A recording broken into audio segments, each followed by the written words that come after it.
Bismillahirrahmanirrahim. Assalamualaikum warahmatullahi wabarakatuh. 2 hari lagi nafas akan menjadi tasbih. 2 hari lagi tidur akan menjadi ibadah. 2 hari lagi doa akan diijabah. 2 hari lagi pahala akan dilipat ganda. Namun kesemuanya tidak akan sempurna tanpa maaf yang tulus dari lubuk hati yang paling dalam.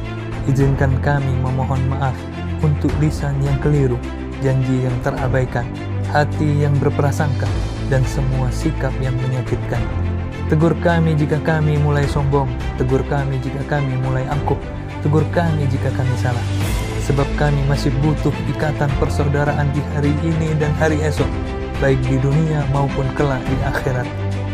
Kami mengucapkan marhaban ya Ramadan, selamat datang bulan yang penuh ampunan.